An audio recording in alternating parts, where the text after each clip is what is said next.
Este tiempo nos ha traído grandes preguntas, pero sobre todo hemos aprendido a sacar tiempo de valor para nuestras familias. Hemos aprendido a disfrutar de esos pequeños detalles de la vida. Por eso, ahora es tiempo de disfrutar de esta nueva normalidad. Bienvenidos a nuestra nueva temporada. Hola, quiero darte la bienvenida ahora que te unes a este tiempo juntos. Y para empezar, quisiera hacer algunas preguntas que nos van a ayudar en todo este tiempo que vamos a tener. La primera pregunta es esta. ¿Te ha pasado que a pesar de que pones todo de tu parte, toda tu voluntad para acercarte a Dios, finalmente terminas dejándolo por una actividad que te trae algún tipo de placer momentáneo? ¿Te ha pasado? O quizá te ha pasado que después de tanto tiempo de buscar a Dios, aún aquí en el corazón hay esos sentimientos de culpa, de falta de perdón, de temor, de cólera, de rencor.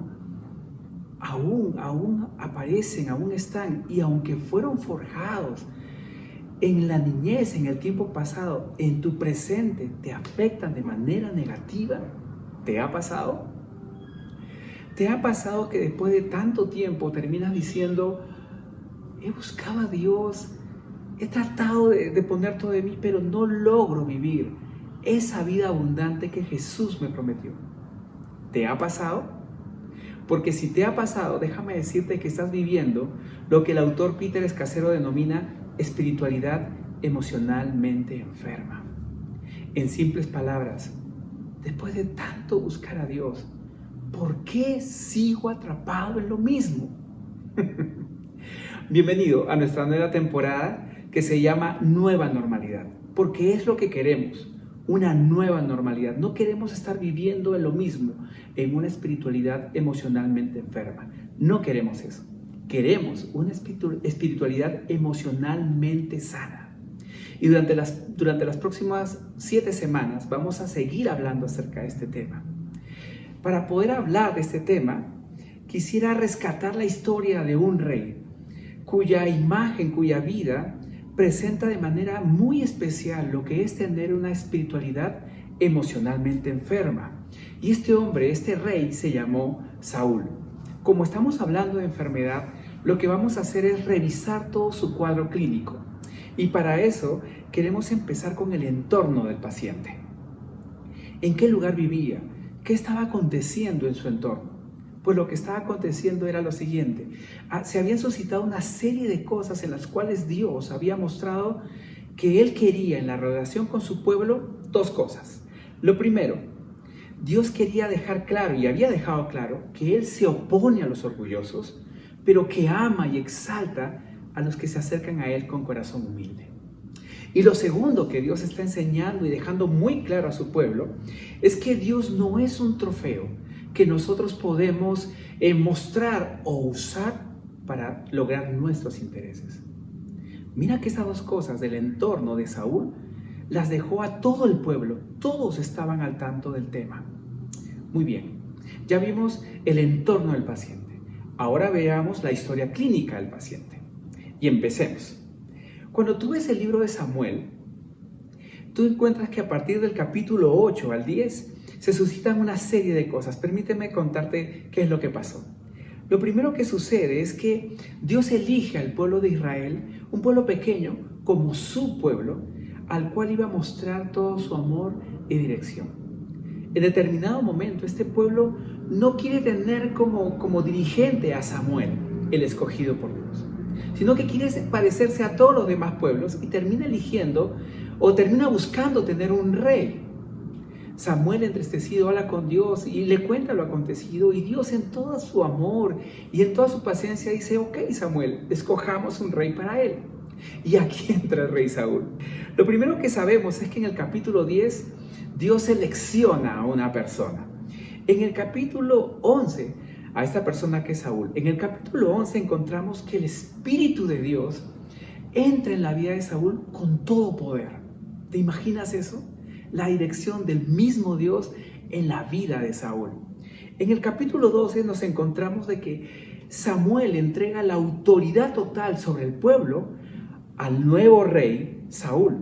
Y ahora Saúl se encuentra en un momento de su vida donde está con el poder del Espíritu Santo, con toda la autoridad sobre el pueblo, a cargo del poder militar y económico de su pueblo. Es decir, Saúl se encuentra en el momento más alto de su vida. Este hombre que había sido seleccionado en su juventud, que tenía una proyección altísima, ahora se encuentra en ese momento más alto de su proyección. Era el hombre que tenía las características completas para ser el rey de Israel. Hasta aquí, esto es lo que se ve de la vida de Saúl, y quiero traer a colación un modelo que se llama el modelo del iceberg. Este es un modelo que el autor Peter Scazzero coloca para enseñarnos una cosa. ¿Qué es? Que lo que todos vemos de los demás equivale al 10% de lo que no vemos y que realmente está en su vida. Y le llama el modelo del iceberg porque funciona igual que esta figura.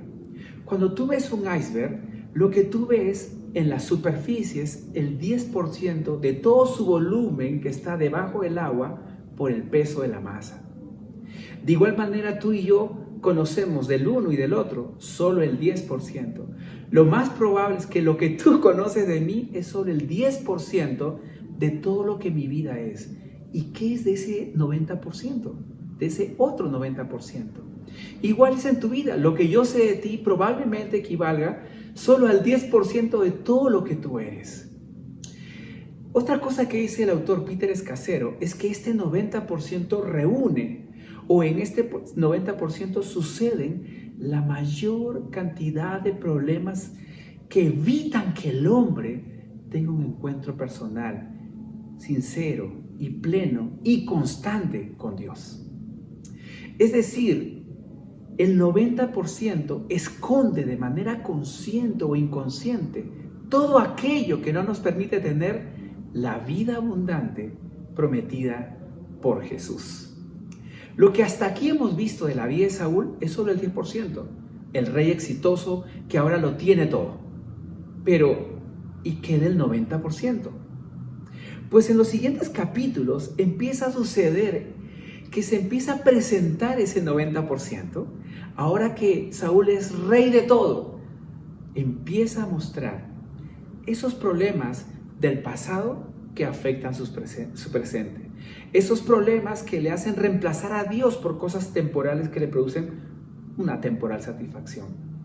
Y Saúl empieza a descubrir que no logra vivir plenamente lo que Dios tiene para él. Entonces, ¿qué te parece si empezamos con el primer punto de nuestro bosquejo, que se llama el diagnóstico de una vida espiritualmente enferma? Y para empezar, quiero que pienses en esto. Nosotros podemos ver la vida de Saúl desde dos perspectivas. La primera, podemos mirar a Saúl y decir, de acuerdo a lo que estamos hablando, creo que nos van a hablar muy mal de Saúl, y dejarlo ahí.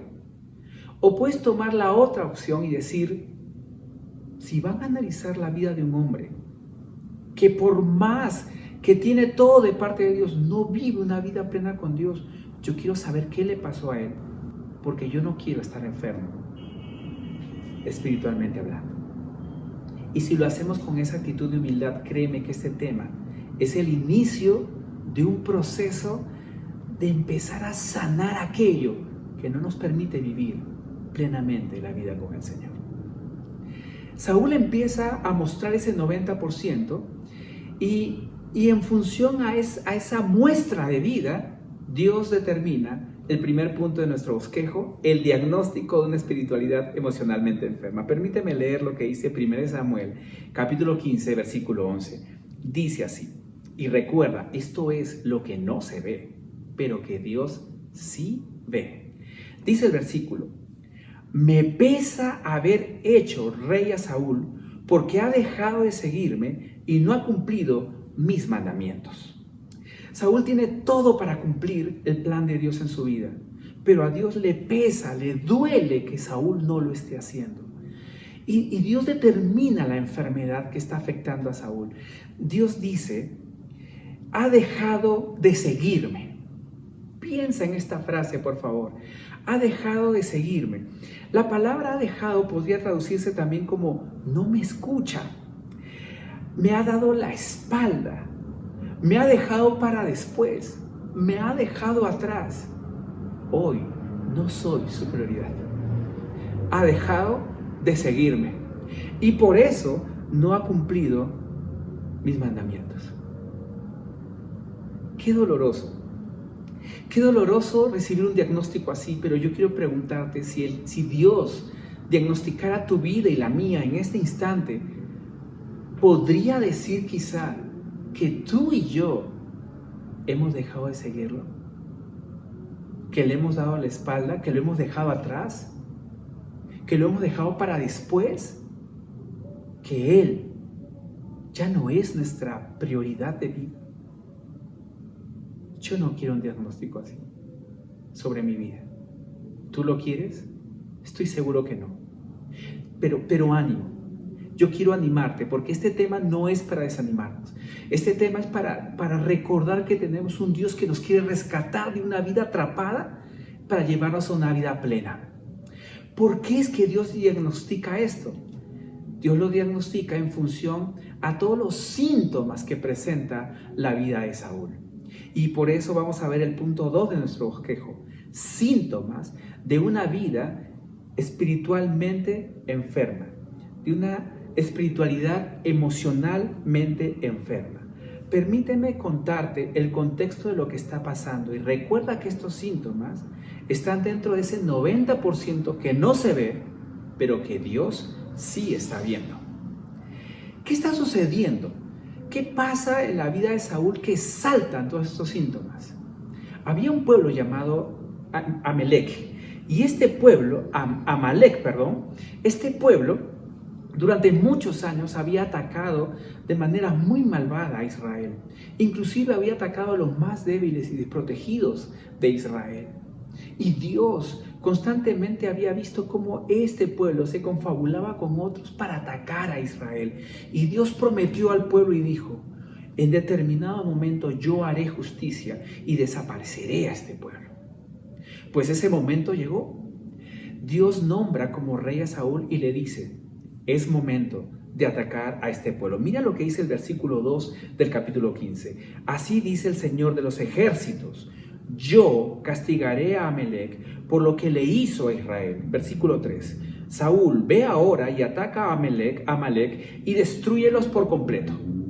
El Dios que había colocado a Saúl como rey es el mismo Dios que lo convoca y le da una sola orden totalmente clara. Saúl, quiero que destruyas completamente a ese pueblo.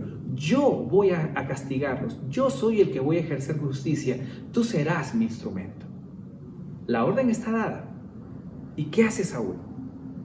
Saúl, que tiene al Espíritu Santo con él. Saúl, que tiene a todo el ejército con él. Saúl, que tiene toda la autoridad entregada, decide no obedecer. ¿Por qué pasa que si tenemos todo para obedecer a Dios, no lo hacemos?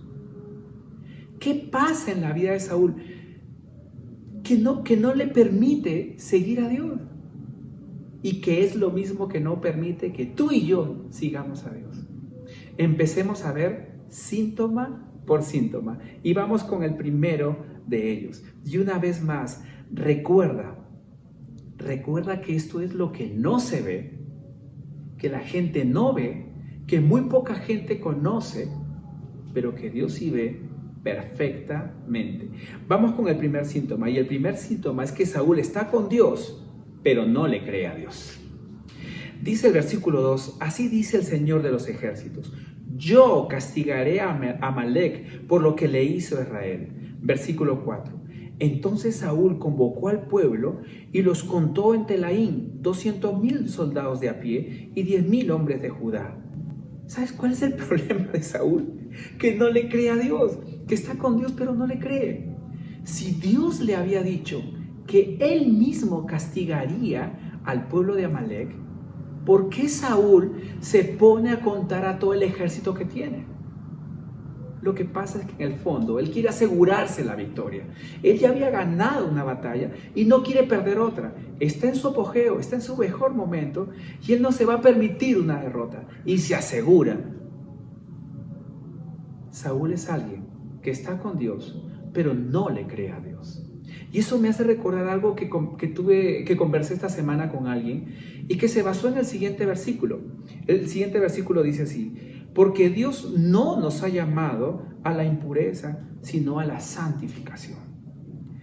Y este versículo habla en un entorno de inmoralidad sexual. Y yo animaba a esta persona a creer en este versículo y empezaron a suceder una serie de conversación en torno a varias cosas. Quiero darte un ejemplo. Por ejemplo, dice así: ¿por qué voy a mantenerme en la pureza cuando todo el mundo hace lo contrario? ¿Por qué? Porque Dios no nos ha llamado a impureza, sino que nos ha llamado a santificación. Cuidado de caer en la trampa de la inmoralidad sexual, de que porque todos lo hacen, ¿por qué yo no lo hago también? Mira, algo que quiero que entiendas es que si nosotros le abrimos puertas a la inmoralidad, vamos a empezar a creer que la pornografía es normal. Vamos a empezar a creer que las relaciones sin ningún tipo de compromiso es algo normal. Vamos a empezar a creer que la infidelidad es algo normal. Y cuando estemos atrapados en eso y no podamos salir de allí, nos va a pasar que vamos a decir: ¿cómo llegué aquí? Tú sabes cómo llegaste ahí. Por no creer que en medio de una tierra que tiende a lo inmoral, el plan perfecto de Dios para ti y para mí es que busquemos la santidad. Por no creer terminamos atrapados en la inmoralidad. Por no creerle a Dios. ¿No es lo mismo que le pasó a Saúl? No le creo yo a Dios a pesar que estaba con Dios. ¿Te está pasando esto a ti? ¿Que estás con Dios pero no le crees a Dios? Vamos con el segundo síntoma. Saúl era alguien que estaba con Dios, pero su interés no está en Dios. Dice el versículo 9: pero Saúl y el pueblo perdonaron a Agag, el rey de los amalecitas. ¿No es que Dios había ordenado que destruya al pueblo? No, perdonaron a Agag, al rey, y lo mejor de las ovejas, de los bueyes, de los animales engordados, de los corderos y de todo lo bueno. No lo quisieron destruir por completo. Versículo 19, Samuel le dice a Saúl: ¿por qué pues no obedeciste la voz del Señor, sino que te lanzaste sobre el botín e hiciste lo malo ante los ojos del Señor? El problema de Saúl es que está con Saúl, pero el problema de Saúl es que está con Dios, pero su interés no está en Dios. Su interés está en el botín de ese pueblo. Y mira cómo Dios le dice: ¿por qué te lanzaste sobre el botín? ¿Tú te imaginas a un rey lanzándose, tirándose, buscando agarrar un botín? Mira que esto muestra algo de la vida de Saúl. Saúl está aferrado totalmente a la parte económica, a la riqueza. No está aferrado a cumplir la orden del Señor. Lo interesante es que el versículo dice que usaron estos animales, que tuvieron estos animales para ofrecérselos a Dios, para adorar a Dios. Mentira. Saúl no quería adorar a Dios. Saúl está adorando el dinero y la riqueza. ¿No es lo mismo que nos pasa a ti y a mí? Cuando condicionamos a Dios y estamos buscando ¿qué le sacamos a Dios? Cuando, por ejemplo, decimos: Dios, si no me das una pareja, yo te dejo de seguir. O, por ejemplo, cuando decimos: mira, Dios, yo estoy leyendo mi Biblia, estoy orando, estoy haciendo una vida limpia, por favor que mi negocio prospere. Ojo, mírame, Dios, que estoy haciendo. Tú también tienes que cumplir. ¿Nos interesa a Dios o lo que podemos sacar de Dios? O esa conversación que un soltero da cuando dice: ¿de qué sirve mantenerme puro hasta el matrimonio si al final tengo problemas con mi esposa? O lo que el viudo dijo: ¿de qué sirvió cuidarme hasta el matrimonio si Dios se llevó a mi esposa? Mira que cuando Dios no es nuestro interés, nuestra teología se transforma, se deforma y empezamos a poner nuestra mirada en lo que nos importa más que en Dios mismo. Ojo, el problema de Saúl es que él está con Dios, pero su interés no está en Dios. Muy bien, pasemos al tercer síntoma. Saúl es alguien que está con Dios, pero quiere el lugar de Dios. ¿Cómo es esto? Mira lo que dice el versículo 12. Y se levantó Samuel muy de mañana para ir al encuentro de Saúl, y se le dio aviso a Samuel que Saúl se había ido a Carmel, donde se ha levantado un monumento para sí. A ver, un ratito. ¿No es que Dios era el que iba a castigar al pueblo de Amalek? ¿Por qué Saúl se va a un pueblo a construirse una estatua para decir, yo soy el que ganó esta batalla? ¿Qué hay en el pasado de Saúl, que necesita afirmar hoy que es grande, que es fuerte, que es victorioso? ¿Qué hay en el pasado? Mira lo que dice la Biblia en el versículo 17. Y Samuel le dijo a Saúl, ¿no es verdad que aunque eras pequeño de tus propios ojos, fuiste nombrado jefe de las tribus de Israel y el Señor te ungió rey sobre Israel? Saúl, aunque tú tenías un complejo de inferioridad en tu vida, ¿no es que Dios te escogió y te convirtió en un gran rey? ¿No es que Dios te lo dio todo? ¿Por qué tú tienes que recordar ese complejo de inferioridad y colocarte un monumento para decir que ahora eres grande? Mira cómo el pasado de Saúl le está trayendo muy malas pasadas en el presente, llevándolo a cometer actos ilógicos ante los ojos de Dios. Qué difícil es esto. Qué difícil es cuando nuestro pasado afecta negativamente a nuestro presente, como por ejemplo cuando alguien de niño sufrió abandono y fue un niño o un joven que creció en medio de la soledad y totalmente desprotegido, y ahora que es padre sobreprotege a sus hijos de una manera tal que los hace inútiles o que termina dañándolos, y no le deja el cuidado a Dios y no reconoce que el desarrollo normal de un niño también es sufrir.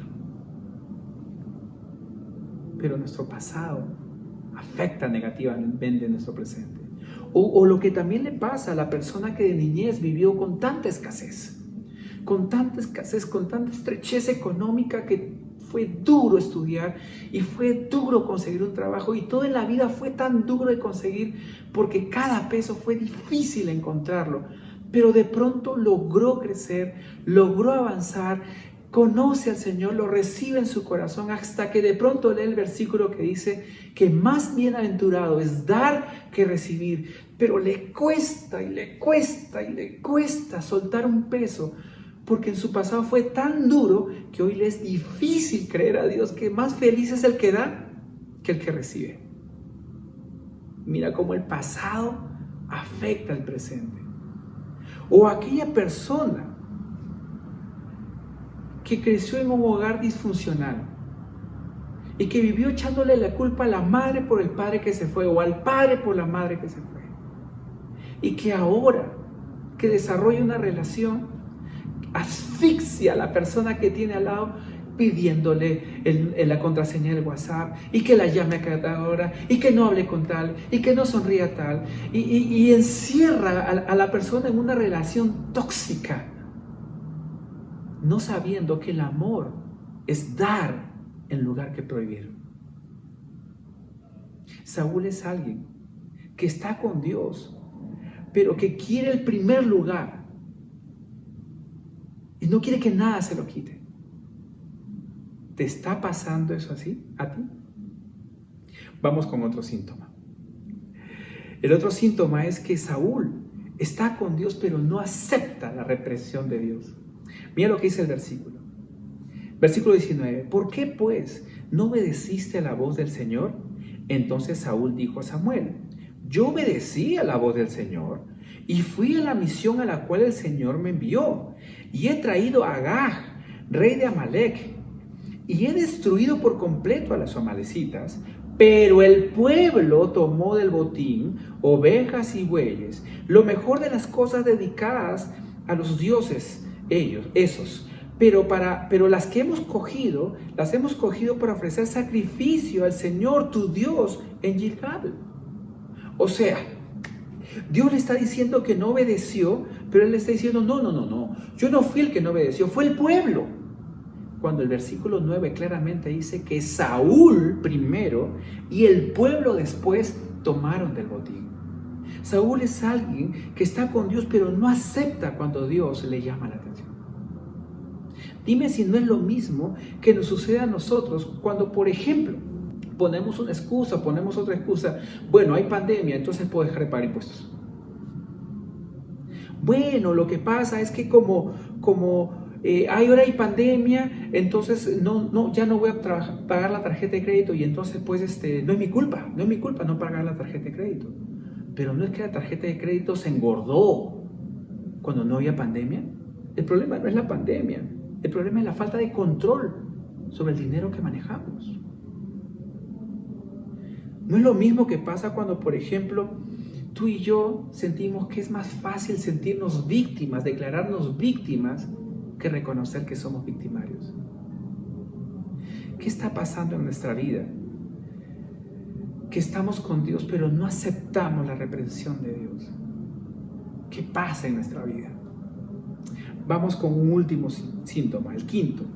Saúl es una persona que está con Dios, pero le trata de mentir a Dios mismo. Versículo 13. Entonces Samuel vino a Saúl y Saúl le dijo, bendito seas del Señor, he cumplido el mandamiento del Señor. Pero Samuel dijo, ¿qué es este sonido de ovejas en mis oídos y el mugido de bueyes que oigo? ¿Qué es esto? Y lo que pasa que Saúl le responde, lo que pasa es que el pueblo perdonó lo mejor de las ovejas y de los bueyes para sacrificar al Señor tu Dios. En otras palabras, Saúl le está diciendo, no le está diciendo la verdad, ¿sabes qué? Yo tengo una debilidad por el dinero que es impresionante. No le está diciendo eso. No le está diciendo, no, lo que pasa es que yo construí una estatua. No le está diciendo eso. Yo quiero adorarte realmente. No le está diciendo eso. Está tratando de mentirle. Está tratando de decirle, no, yo sí obedecí. Y no es así. Dios conoce nuestro 90% de una manera muy clara y sabe de qué pie cojeamos. Quiero preguntarte si hasta aquí tú te has encontrado en alguno de estos síntomas. Porque si te has encontrado en alguno de estos síntomas, una vez más yo quiero animarte. Yo me he buscado en estos síntomas y quiero animarte porque estamos frente a un Dios que es bueno, frente a un Dios que no busca que nos perdamos. Estamos frente a un Dios que quiere rescatarnos, que quiere darnos la vida abundante que nos prometió. Tristemente, Saúl sigue haciendo caso a su orgullo y, como leíamos al principio, Dios odia a los orgullosos, pero ama y exalta a los humildes. Vamos con el punto 3 de nuestro bosquejo. ¿Cuál es el desenlace de una espiritualidad emocionalmente enferma? Saúl le da, en el último síntoma, Saúl le da a Samuel una excusa tonta. Le dice, todo lo he hecho para adorar a Dios. Y es una tremenda mentira. Era obvio que no lo estaba haciendo por eso. Y Samuel le dice en el versículo 22, Saúl, mira lo que va a pasar con tus excusas. Versículo 22. Saúl, ¿se complace el Señor tanto en los sacrificios y en los holocaustos como en la obediencia a la voz del Señor? O sea, tú me dices que lo querías hacer para adorar a Dios. ¿Qué le importa más a Dios en la adoración? ¿Que lo obedezcas o que le traigas un sacrificio? Entiende, el obedecer es mejor que un sacrificio y el prestar atención que la grasa de los corderos, que cualquier sacrificio que le puedas traer a Dios. Saúl entiende, y ese entiende es para ti y para mí. Entiende que para Dios lo más importante es que le creamos y le obedezcamos. El 10% de Saúl que vimos, este joven, que la Biblia dice que tenía hermoso parecer, que era fuerte y que reunía todas las características para ser un tremendo rey, termina desobedeciendo a Dios por el 90% que no se ve. Es decir, por ese 90% que está con Dios pero no le cree a Dios, que está con Dios pero su interés no está en Dios, que está con Dios pero quiere el lugar de Dios, que está con Dios pero no acepta la represión de Dios, que está con Dios pero trata de mentirle a Dios. Y el desenlace final es el que Dios le da a Saúl y le dice así: por cuanto tú has desechado la palabra del Señor, Él también te ha desechado para que no seas rey. Esta es la razón por la cual tú y yo no tenemos una vida abundante. Porque has desechado la palabra del Señor. No te puedo dar la vida abundante que te prometí. Y eso a mí me duele. Porque he desechado su palabra. Te pregunto, ¿estás haciendo lo mismo? Eso es tener una espiritualidad emocionalmente enferma. Pero una vez más quiero animarte y quiero decirte que estamos frente a un Dios que nos ama y nos quiere recuperar. Y quiero animarte con este pasaje. Mira lo que dice el libro de Joel. En el capítulo 2, versículos 2 y 13, dice así: pero ahora, lo afirma el Señor, vuélvanse a mí con todo su corazón, de todo su corazón. Ayunen, griten y lloren si es necesario. Vuélvanse ustedes al Señor su Dios y desgárrense el corazón que no se ve, en vez de desgarrarse la ropa que sí se ve. Dios no busca un cambio sobre aquello que vemos unos de otros. Dios busca un cambio en el corazón, en ese 90% que nadie ve, pero que Dios sí ve. En ese 90% que trae cosas del pasado, cosas que nos afectan de manera consciente o inconsciente, pero que no nos dejan ir a Dios. Recuerda lo que Dios está diciendo, porque el Señor es tierno y compasivo, paciente y todo amor, dispuesto siempre a levantar el castigo. ¿Qué castigo? Ese castigo que viene sobre los orgullosos, ese que se produce cuando tú y yo agarramos a Dios como trofeo para mostrarlo o para sacar algún provecho. No, recuerda, porque el Señor es tierno y compasivo, paciente y todo amor, dispuesto siempre a levantar el castigo. Querido amigo, si tú te has visto identificado en alguna de estos síntomas, déjame decirte que estamos en el inicio de 7 temas más que vamos a venir hablando para salir de una espiritualidad emocionalmente enferma. Mi objetivo en este mensaje ha sido que tú y yo descubramos si estamos enfermos y que tengamos esperanza en Dios. Si eso lo hemos logrado, déjame decirte que vamos por buen camino. Y tú también, ánimo, adelante, Dios nos ama. Dios nos quiere recuperar. Gracias por haberte conectado a nuestro servicio online. Recuerda que nos puedes escribir a través de nuestro siguiente WhatsApp o a través de redes sociales y suscribirte a este canal. Estamos listos para ser tu familia y que seas parte de la nuestra.